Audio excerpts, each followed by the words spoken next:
You're now listening to D&D live on demand. What up, world? Welcome back to another episode of Breaking Command, a D&D football podcast. Back in the building once again with the man, Dee Middy. Dee Middy, what's up, bro? Feeling good, feeling great. How you been feeling, bro? I know you just started that new gig. Hey, man, started a new. Oh, by the way, that's DH. Started a new gig this week. Everything is everything. A little tired, but of course we make time to talk about our Commanders. We're gonna get into last week's tie against the Giants. We will preview this week's or the upcoming match against the Giants. Have a couple topics that we may get into in between time, but of course, 13 is supposed to be unlucky, right? But we're lucky to bring in the professional. And trust me, you're gonna laugh when the joke catches up. You're gonna laugh. It's gonna be but with the man, Mr. Mike Callow from ESPN 630. Mike, what's up, bro? Dee Middy, what's happening? How you guys doing? Feeling good, bro. Feeling awesome. Glad we're recording. You know what I'm saying? Glad we finally linked up and did this episode in the can, man. But so glad you're back in the building, bro. First of all, before we start anything, Mike, how has life been for you this season with the Caps, Commanders, working with Bram, man? How's everything going, man? It's been fun, man.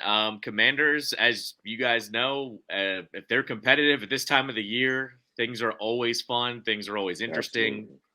The sooner we push off talking about the draft, the better. So it's been fun doing that. And up until literally like last week, cap season was a little rough. Our Capitals have not been good. They've been hurt. They've been injured. And now they're on a 3-game win streak as we talk right now. So, I mean, maybe things are turning around there. Because I was kind of saying this to Ben Raby, who hosts on Capitals Radio. Man, when's the last time the football team was good and the Caps were bad? We got to go back like 15, 16, 17 years at this point. So feeling a little weird, but you know what? Season's been fun. It's always fun, to be honest. Awesome. And the Caps just got Tom Wilson back, right? He's practicing, not confirmed back into a game yet, but the fact that he's out there skating, he got hurt. Not unlike kind of like Odell Beckham Jr. Like he got hurt in the Super Bowl. Wilson got hurt in the playoffs last year. So it's never good when you get one of those knee injuries, but he's skating. I've been saying all year, keep it around 500. Go on a run. They'll be back in the playoffs. Hopefully. So we'll see. Absolutely. Awesome, man. See how you wasn't spending no hockey talk today. Where are you? Oh, I'm just an expert, man. That's just when you have an expert on, you ask expert level questions. That's what we do. That's what we do. And we're gonna get in right now.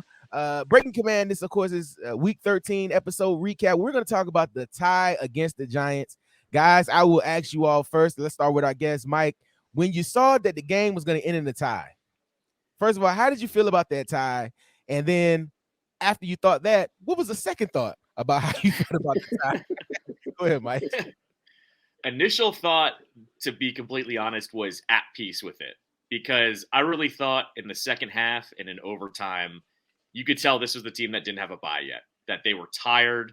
They were holding on for dear life when it came to just not losing that game. And with Heineke making that fourth down play, getting a touchdown to tie things up, I was at peace with it.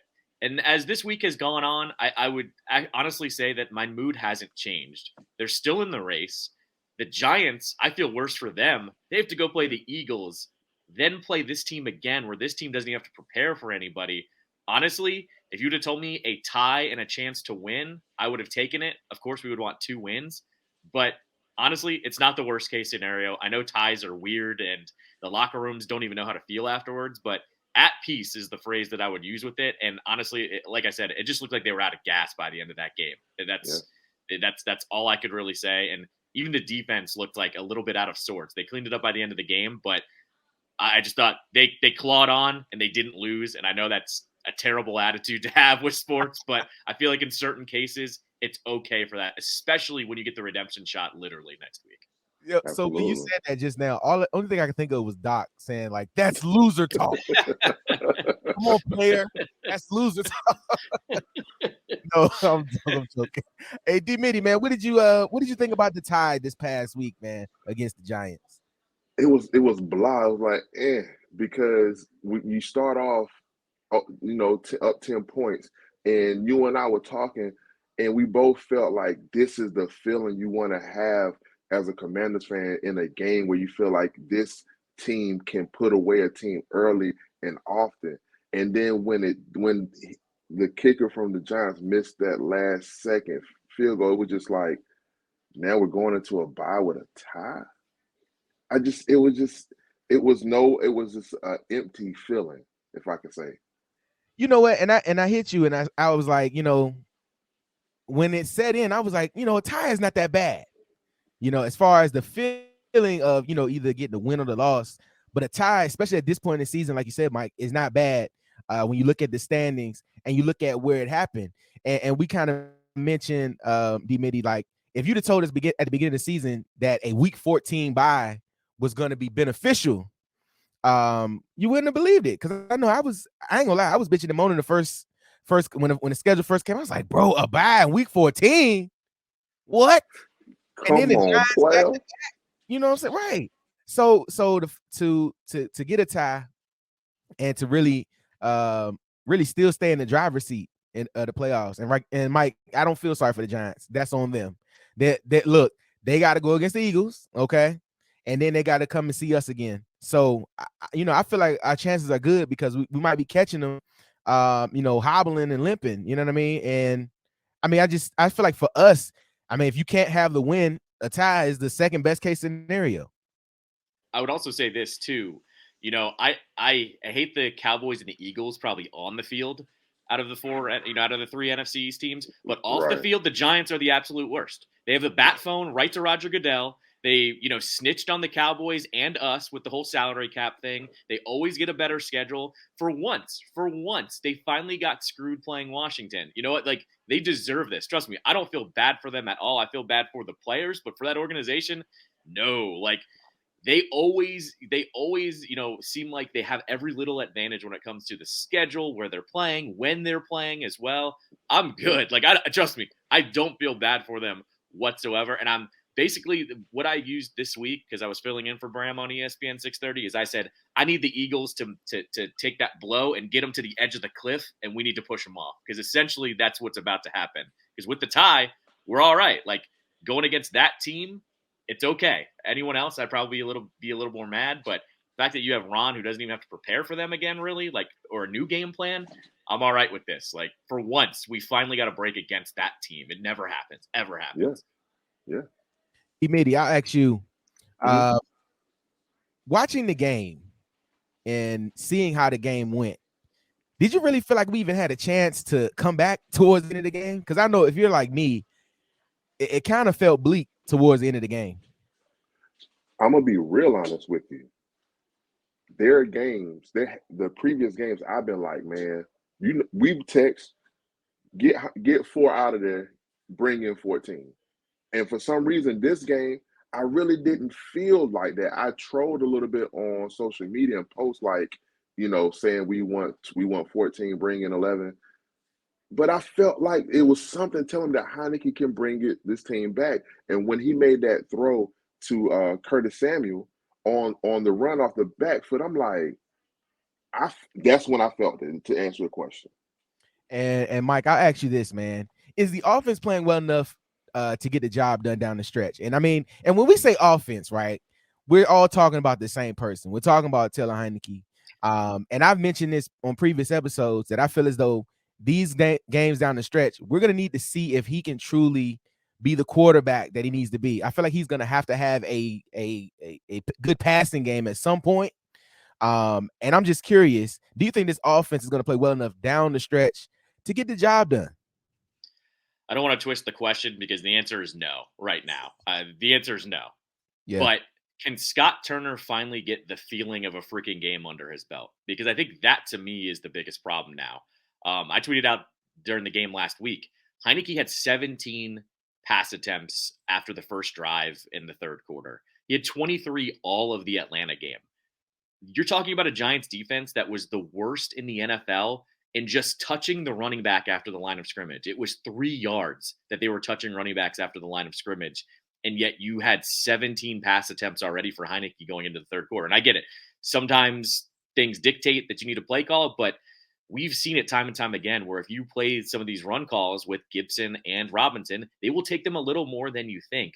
I just thought he didn't abandon the run. It's almost like he didn't rely enough of it early on in the game. And honestly, play calling aside in terms of feel for the game, the red zone offense has just been terrible. Like they need to cash in on their opportunities. If they actually go up 14-0 instead of 10-0 on the Giants there, I think we're talking honestly about a win here because even the Giants are probably feeling bad at this point. I think Scott Turner really needs to step it up. Heineke's playing better than Wentz would, I think, just because of the offensive line and being mobile.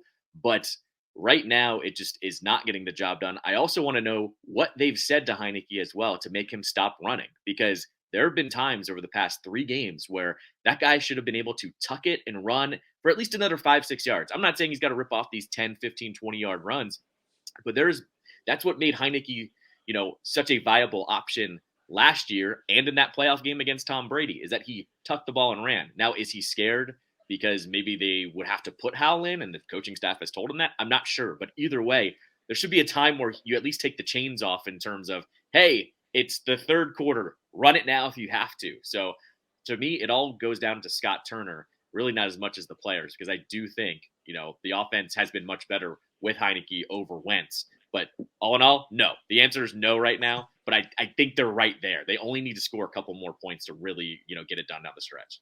I feel like Turner has done better with some of the play calling. But like you said, Mike, I feel like he does. I don't know. It's like a switch flips and he's like, okay, forget all the stuff that worked. Let's try some new stuff. Yep. It's like at this point in time, you don't have, and this is going to contradict my argument, but at this point in time in the season, it's like we need to know what works and run with that. Only time I feel like I want to change quarterbacks is when I see Taylor make these throws, which I call them. There's these throws where it's like, soon as the ball let go, you know what I mean? Like, yep. And it's just like some things I feel like he just doesn't have to do, and he does, and he tries them. And I'm like, we're not asking you to go out there and be Joe Montana or be Elway or anything like that. It was actually just play good football, protect the football, value the football. But I do think down this 4-game stretch coming up on the back end, we'll have to have a game where he has to like plant his feet and throw the ball. Like we need a game from him, and he's gonna have to throw for 300 yards at some point. Like, What are you gonna do against Dallas? Like, what if Dallas says, you know what, forget that we made the playoffs. Like, we want to beat y'all, we want to smack y'all head. You see what Dallas can do on the field. It's like yeah. No, I'm gonna say, even to kind of elaborate on what you're saying with that 300-yard game, think about the 49ers. When you have, even though they have Brock Purdy at quarterback, they still have Christian McCaffrey, Brandon Ayuk, Deebo Samuel, Greg Kittle. Like, they're going to put up points because their defense is going to stop you. So against the 49ers, that's the team where, I hate to look past the Giants, but that's the game I'm sorry, I'm looking at that as an L. That's a 30 to 40% chance we win that game because of the offense. And going back to the Heineke conversation, and versus Wentz, I prefer Wentz. I just feel like Wentz just gives you, and we're going on a tangent, but it's okay. It's our show. I just feel like at times a quarterback with a big arm just gives you the big play opportunity, which is something that I feel like we've gotten, but we've got it on the on the strength of a prayer. Like it hasn't been nothing where it's a nice little play action fake and Terry is just running wide open on an over route, and the ball is put out 3 yards in front of him and Terry can just run under and catch it. It's always been, a deep pass has been like a prayer type of pass. Like I feel like we missing the deep ball capability without Carson. Now, granted, like you said, Mike, the offense is running a little different because sometimes our O-line can look like Swiss cheese. You know what I mean? And then, of course, we took a lot of injuries on the O-line last week during the game. So it's just like I feel like, and that's why a lot of times I just go back to Sam, because Sam has both. Sam has the cannon, and then that whole argument was like, oh well, he's not ready. Why not? Why not? He's had to play. Experience is the best teacher. I mean, here's the thing: you have to put yourself in Rivera's shoes. As long as they're in playoff contention, they're just not going to put in a later round pick like that. I mean, that's just the realistic option. I'm kind of with you. Yeah. I think experience is the best option, They're just not going to do it while they're still in playoff contention. There's just no way. And He'll lose the locker room real quick. Yeah. And to what you were saying earlier, Micah, in regards to Heineke not running, and this is, I guess, a theory of mine and also a question to you as well. Do you feel like with the way Scott Turner was calling the offense and throwing and having Taylor throw and calling certain throwing plays that he's putting it into Taylor's mind that you can throw, and that's why he doesn't run? I guess because that's what I'm thinking. I'm thinking that he's calling certain plays and he's putting into Heineke's head that, yes, you can throw. Maybe. I mean, I'm not even really talking about some of the called plays. I'm talking about the ones where he rolls out and there's daylight in front of him. Like, those are the ones where, I'll take the actual passing plays all day long. Maybe it's, hey, throw it instead of putting your body on the line. I'm talking about the ones where he rolls out and, like, if all three of us have played Madden in our lives, you're just going to take the 10 yards and take the slide, right? And yeah. And he's not even doing that. So I just don't know. The other thing is he took a shot in that Texans game. Remember they had a shot on the sidelines where, like, he was getting his neck massaged or something like that. That could have, some kind of factor here that maybe he just doesn't want to get dinged up. But it's the reason why he's playing over Wentz right now, right? The whole reason why they turned to him, and have kept, I guess I should say, not because it was an injury, but why they have kept, starting him is because of his mobility. And now he's not doing that. So if we're not playing that game anymore, I'm kind of with you guys. Like, I like Heineke more than Wentz, but I also will say, if we're not going to use his mobility, go back to Wentz, because I'd rather take the shot with the big arm at that point than Heineke doing, as you said, the O ball, or as the memes are, Terry's down there somewhere, and sometimes that is better than nothing, right? Because Wentz wasn't throwing to Terry. That's my biggest gripe with Wentz out of anything. But, you are looking at two different, completely different skill sets here. I just know that if you're not going to run, Wentz isn't going to run either. And I'd rather just take a shot with the guy that I've seen throw for 300, 400, 500 yards and have a bunch of touchdowns and not as many picks. Absolutely. Absolutely. And look, we want to let you guys know that, with Taylor, getting massages in Houston might not be the best idea. So before we get to the next topic, right? Before we get to the next topic, just want to remind you guys that if you're listening to the show, we appreciate you for tuning in. Of course, we love that you're back here to check out another episode, a special episode with me, Mike Callow. We want to make sure that you like, subscribe, and share with a friend. And if you feel so inclined, you can leave us a 5-star review and you can get your 5 seconds of fame. That's it. That's all. Make sure you tune in and subscribe. And of course, we got more, and we're going to get back into it. Now, I want to ask you guys, okay? Let's just throw the big joker on the table. Let's let it know what it is. The Commanders are 7-5-1. Will they make the playoffs? Mike, let us know. Yes. The percentages all point to yes. They basically would just need to win 2 out of the next 4 games. They have to win the Giants game for all those percentages to go up. And for all intents and purposes, I think they will, to be completely honest. The other part about this is they just need one more win after that. The San Fran game, Dee Middy, I know you said, it's only like a 30-40% chance. It was a 10% chance before Garoppolo got hurt. So at this point, I'll take that. And it's on Christmas Eve, and who knows if that crowd's even going to be hype or whatever. All I know is they have a puncher's chance now when they didn't before. I was worried about that Browns game at the end of the year. Looking at Deshaun, I don't think he's going to be much of a threat, and this defense can stop the run. If they force him to pass, I think the Browns game is a win. So if they win the Giants game, all they got to do is win one of the next 2.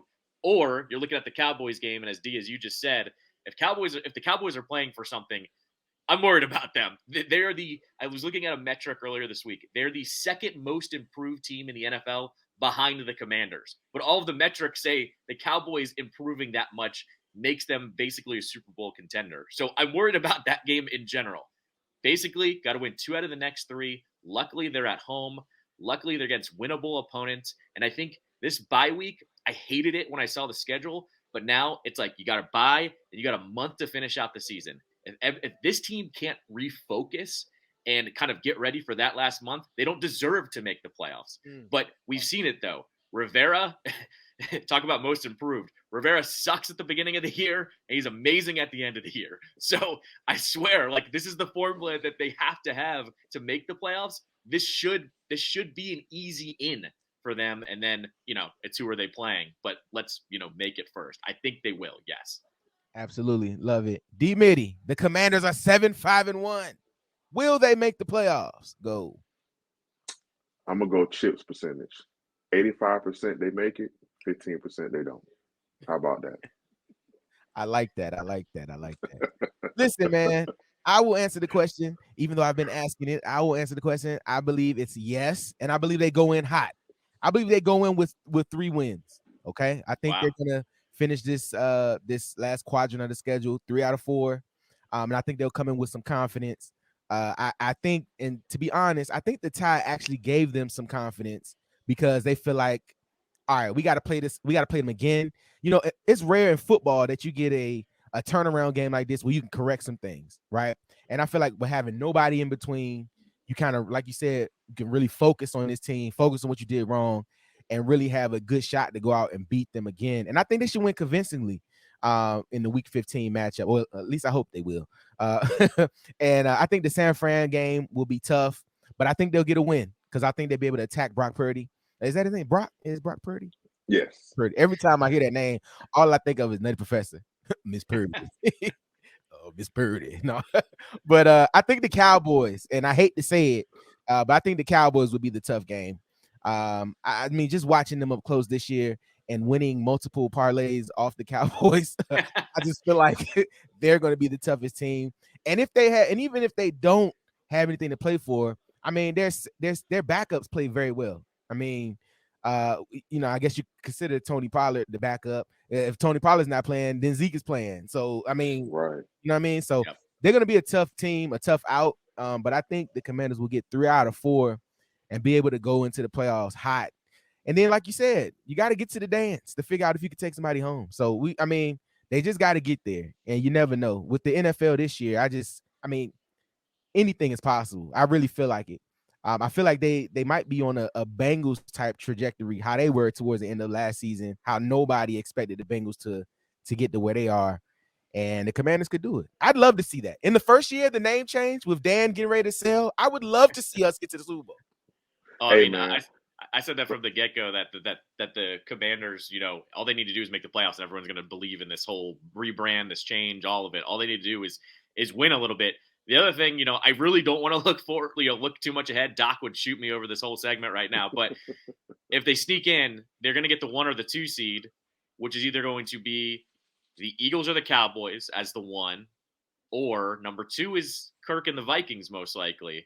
And it took a dumb mistake for them to lose against that team, but the tiers are set. Dallas and the Eagles are in that first tier. I would put the Vikings in that second tier, but they're with everyone else in the playoffs. They're frauds to me. Like, their record is not as good as they are.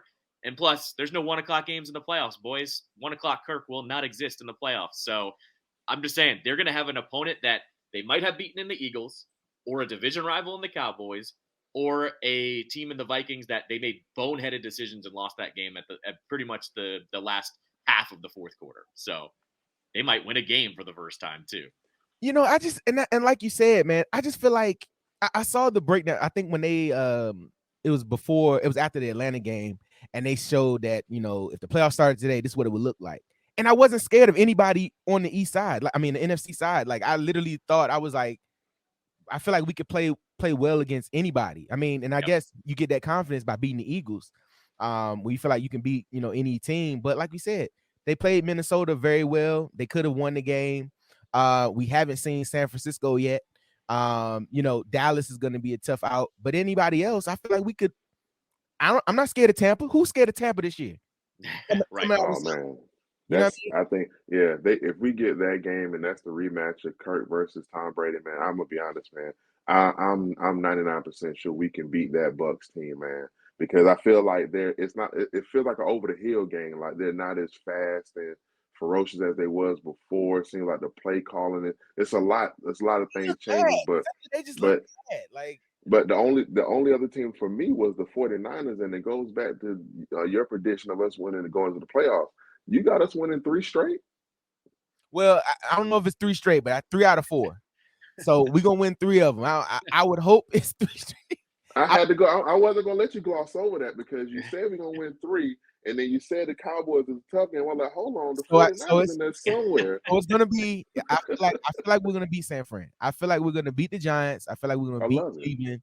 and I feel like we're gonna beat San Francisco. I think So Dallas. this is role reversal from when I was believing we were gonna beat the Eagles, and you didn't think we were gonna beat the Eagles. Bro, Okay, I ain't think we had a. Bro, I ain't think we had a whole chance to hit, bro. For real, I had to find the clip and throw it right in here, but I did not have no faith that we was gonna beat the Eagles. I didn't.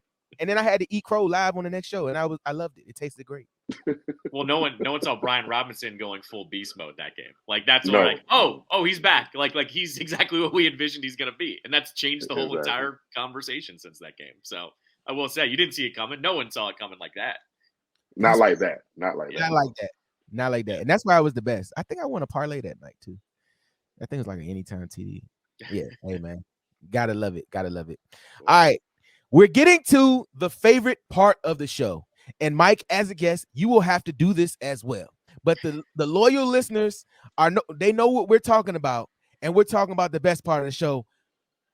Let's get wild.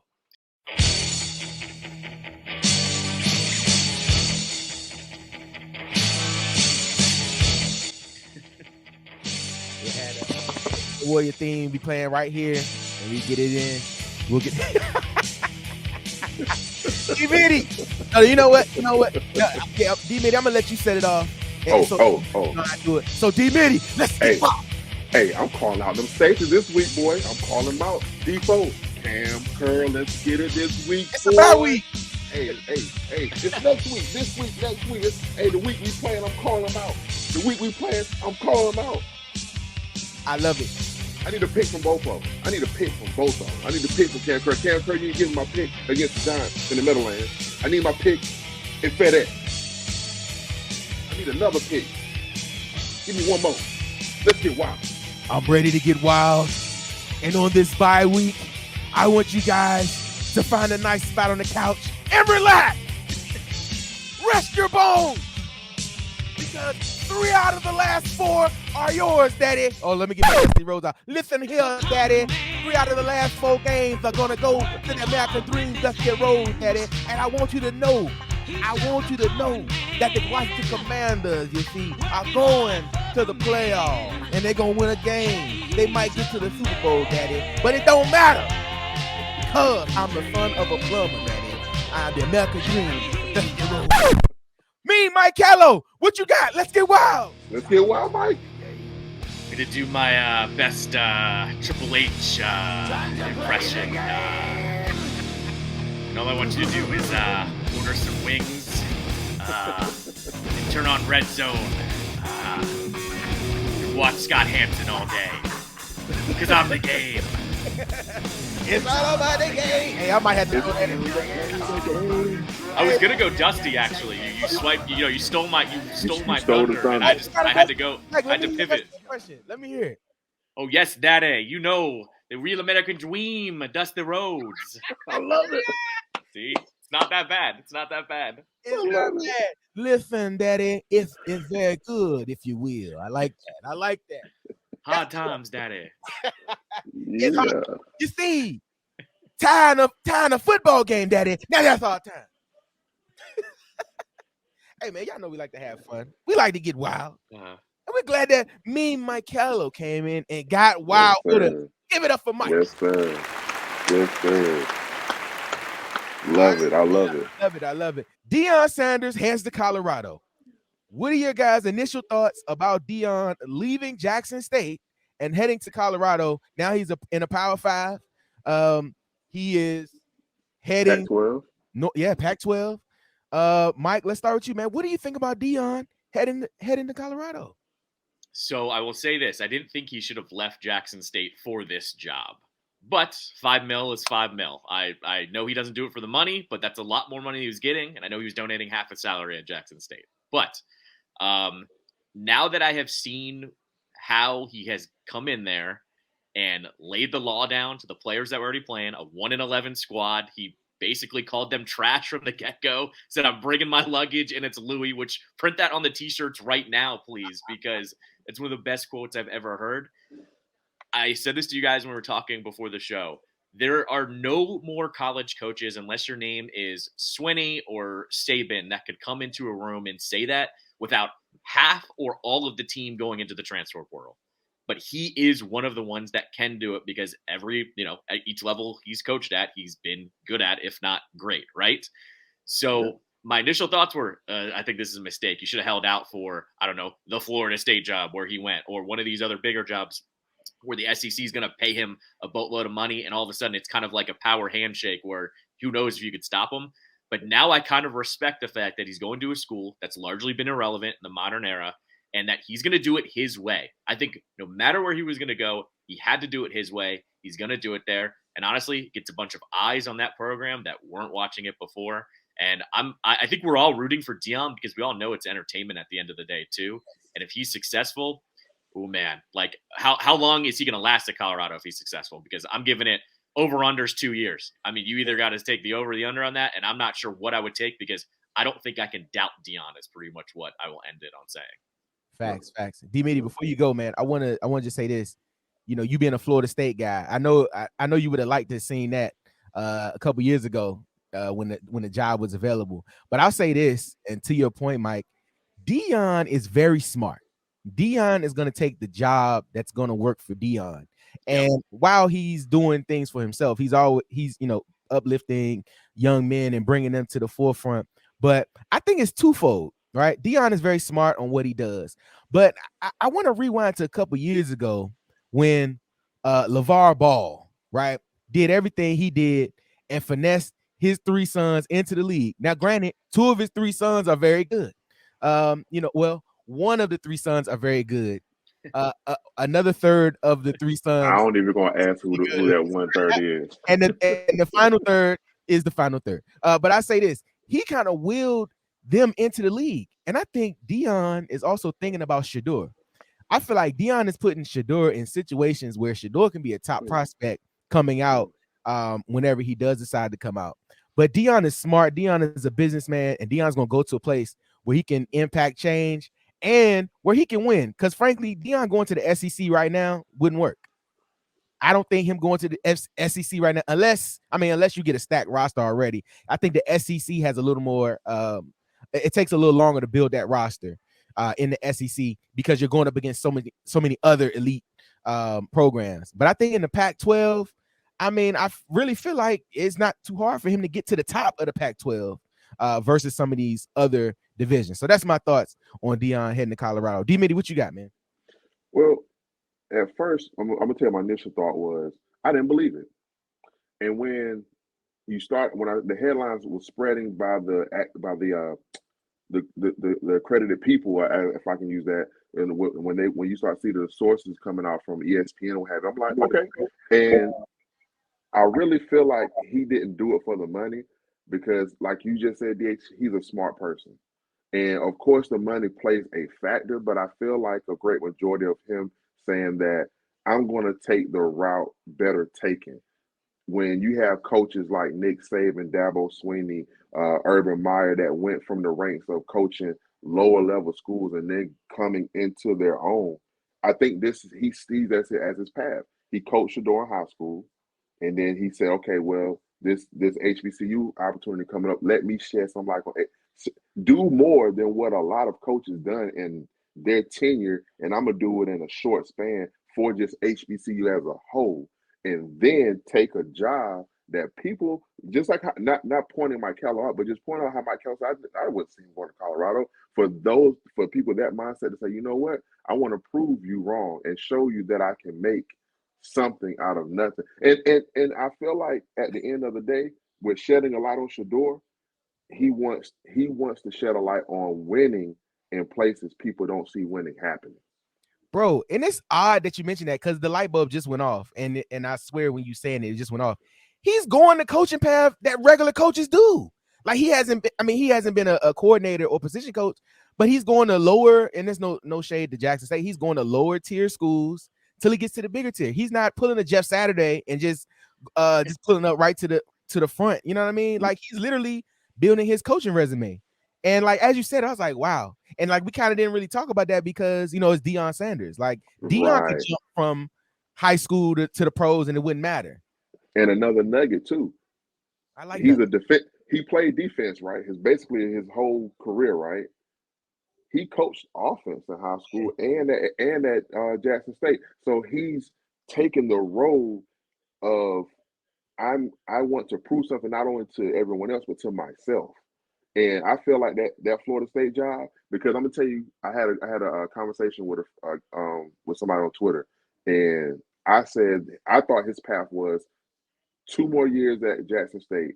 Shedeur graduates, then he takes the SEC job or the Florida State job, and brings in all these and starts to bring in a wave of guys like he just said. My baggage is Louis. I thought he was going to do that after Shedeur graduated, because I thought he was going to let Shedeur graduate from Jackson State, but proved me wrong. And Mike, to your point, man, like we feel like Deion can do anything, and he comes in with the swag. Yep. Not a lot of coaches can. It's only a handful of coaches that can come in and really have that swag, and kind of do that. And I'm just, and when we talked about it off air, that the transfer portal is like free agency. So it's like Deion going to Colorado is gonna get some names, especially that's coming through the transfer portal, excuse me, and then some guys coming out that's gonna flip, and he's gonna be able to come to Colorado. So I think as a whole, I think for college football, it's great because you're making the Pac-12. I'm not gonna say relevant. Like when it comes to the grand scheme, most people they talk about SEC football. You know what I mean? You kind of it also comes with he gets to manage his own expectations too. Because if he was to take that SEC job or that Florida State job, and he's not winning within 2.5, 3 years, it's gonna be an ugly.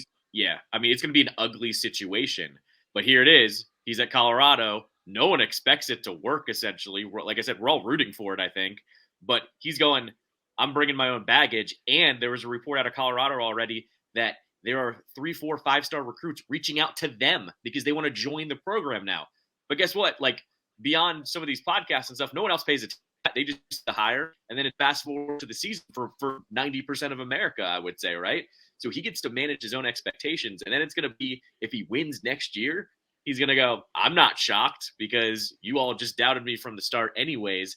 And when I bring in all of those SEC and Florida State, comparisons, if you were to take that gig, how many of those boosters are entrenched in those programs that it's kind of their way, and no matter how big you are, it's I'm donating how many millions of dollars, I can pay your salary type deal? No, he's going to a program in Colorado where, they've got some of those guys, but it's not going to touch the Auburn donors or the Alabama donors that really have some power behind them. He gets to go to a place where he's going to do it his way, not only on the field and coaching, but also behind the scenes, which you guys know, it's so political behind the scenes when it comes to some of these college programs.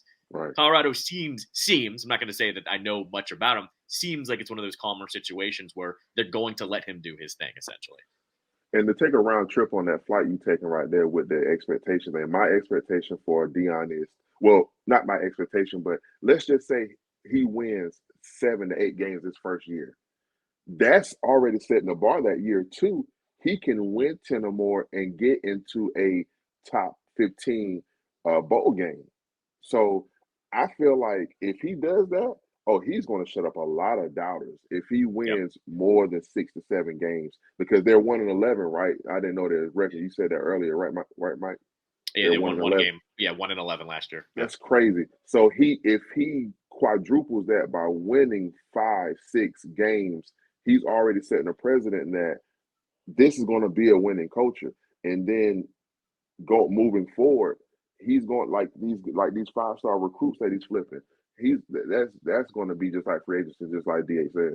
Because nobody's expecting him to go in and challenge for the college football playoff. Like nobody's expecting that. Right. But in college football, after that, the college football playoff, there's a lot of coaches that still get rehired because of the success of winning, getting 7 to 8 wins. You know what I mean? Bill Napier. Right. Or getting appearances in these in the champ, like Mac Brown. Like nobody expected Carolina to be where they were, coming off the whole roster turnover, and to still get to the ACC championship, even with the performance in the ACC championship, to still get there.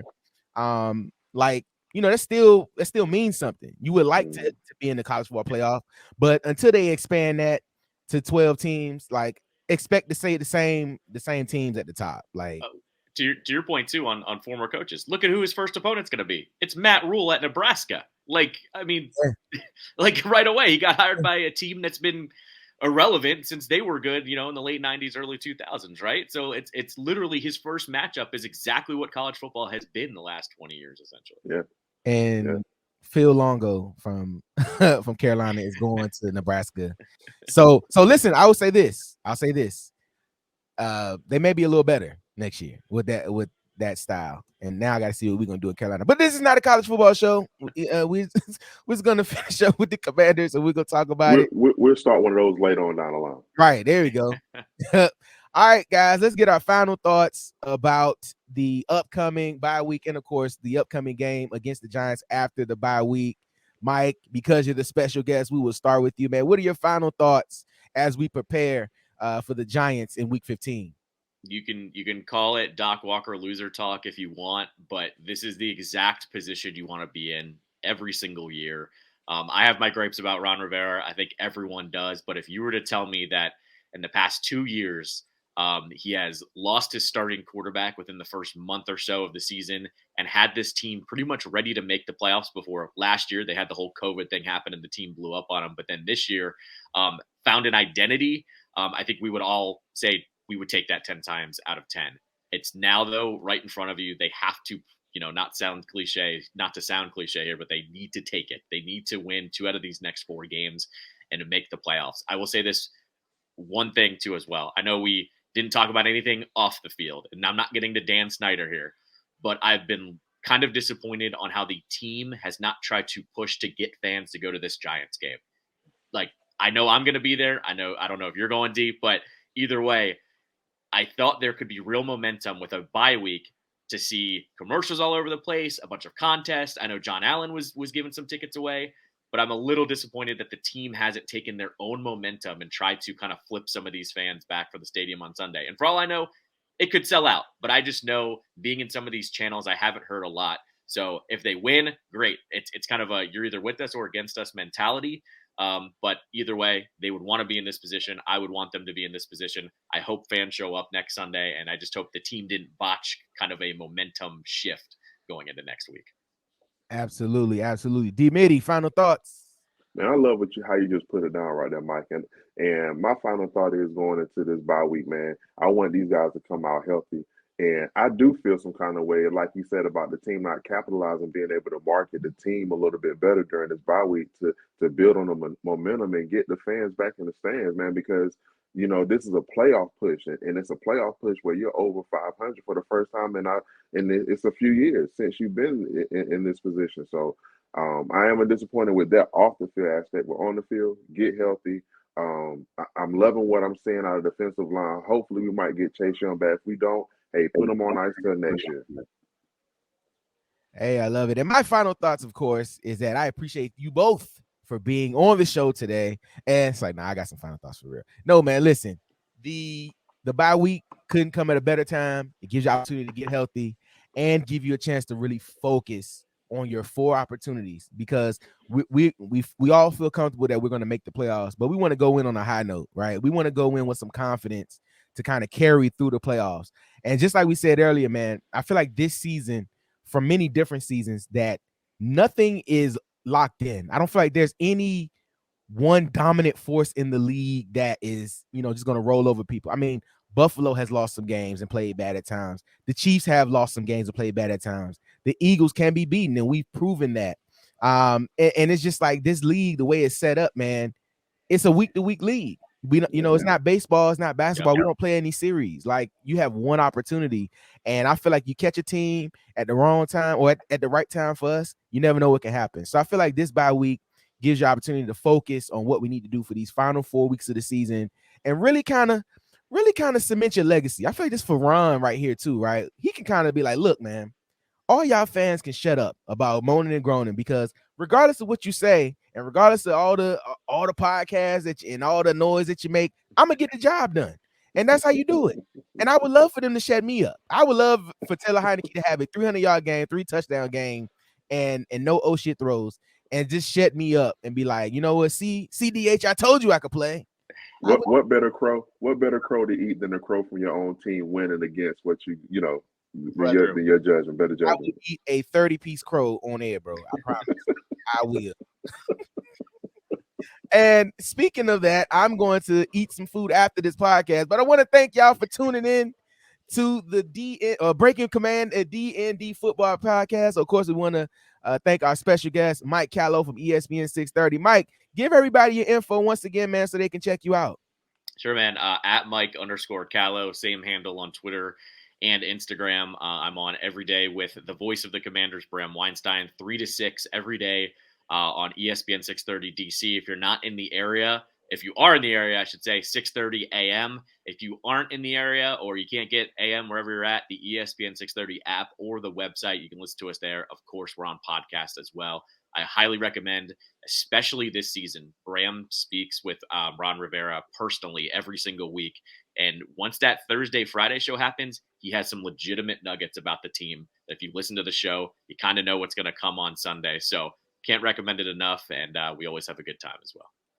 Awesome. And if you're like me, you know that I love nuggets. So I'll definitely have to check out Bram and we'll tune in. Of course, you can find me and Dee Middy every week right here on YouTube. On the D&D Football Podcast YouTube channel. Of course, make sure you like, subscribe, and share with a friend. And of course, as always, left hand up. Who are we? The Commanders. Yeah, I like that. Peace and love, everybody. Catch y'all on the flip side. Peace. Hold on. I want you to know the recording just started because I almost recorded another episode without hitting the record button. Shout out to the guests that you're going to see.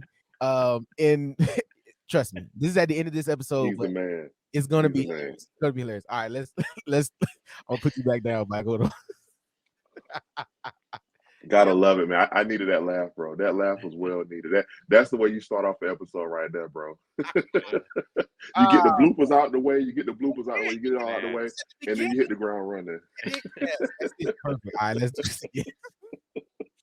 Oh man. Shout out to Mike, man. Hey, a real professional, man. Gotta love him. You took the words right out of my mouth. A real professional. And knows that in order for it to work right, you have to hit record, bro. You have to hit record. All right, you ready? All right, you ready? I'm ready. All right. Get my spiel back out. Here we go. 3, 2.